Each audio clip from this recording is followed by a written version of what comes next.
اللهم صل وسلم وبارك على سيدنا محمد. اخواتي واصحابي في الله عاملين ايه؟ يا رب دايما بخير وعلى خير. حيرة كل يوم هنتغدى ايه؟ ودايما اكترنا او تلات ارباعنا بيعمل البانيه مقلي.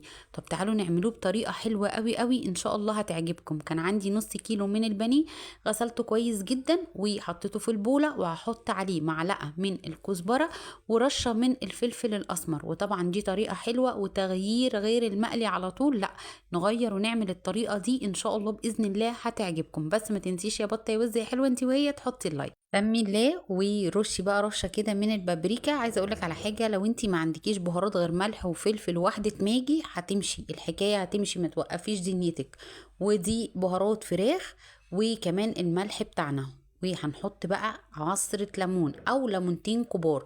بلاش يا جماعة نستعمل الخل، علشان خاطر الخل بيزفر الفراخ شوية. هنا بقى كده هنعمل ايه؟ هنحط واحدة من الماجي العادية بتاعتنا، حابة تحطيها حطيها، مش حابة براحتك. وكمان هننزل بعصير ليمونتين كبار. في حاجة عايزة اقولها لك، ان تنفع الخلطة دي ان انت تقليه كبانيه عادي بيتقلى في الفيجيتار وبعدين تحطيه في الزيت. بس بلاش حكاية البصل، يعني بلاش تبشري معاه بصلاية، لان انت لما بتيجي تقليه بالبصلاية البصلاية بتتحرق طبعا في الزيت، فبالتالي الزيت بيغير لونه، ولون البانيه ذات نفسه بيتغير، بيغمق منك كده.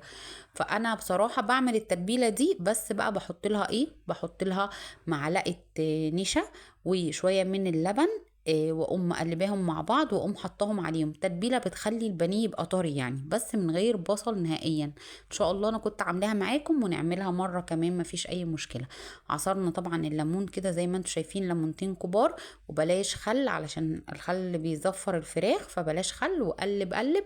ممكن تسيبيها في التلاجة شويه، ممكن تسيبيها نص ساعة وتشتغلي بيها، مفيش أي مشكلة. ممكن تبيتيها وتشتغلي بيها تاني يوم زي ما انت حابة وزي ما انت عايزة. بس احنا هنعملها طاجن. طاجن وطاجن على البوتاجاز مش في الفرن كمان. طاسة على النار فيها شوية من الزيت، هتنزلي بقى بإيه؟ ببصل وطماطم وفلفل أخضر زي ما انت شايفة كده.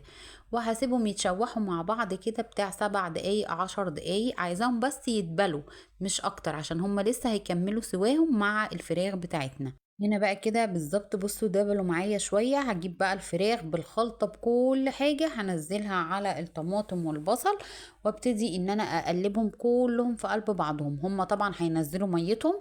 هسيبهم برضو بتاع 10 دقايق كده، وهقول لكم هنعمل ايه مع بعض. بعد كده 10 دقايق بصوا، وابتدوا كلهم يتشربوا مع بعض. نزلت عليهم بكوباية واحدة بس من المية، غطيت الفراخ وغطيت الخضار. هخلي النار عندي متوسطة، وهغطي الفراخ بتاعتي، ومش بقلبها قوي زي ما انتوا شايفين كده، يا دوبك بحرك بس. هنا بقى كده ممكن لو عايزة تدخليها في الشواية تاخد وش شواية، مفيش اي مشكلة. مش عايزة عادي بتتاكل جنب الرز الابيض. انا بعشقها جنب الرز الابيض.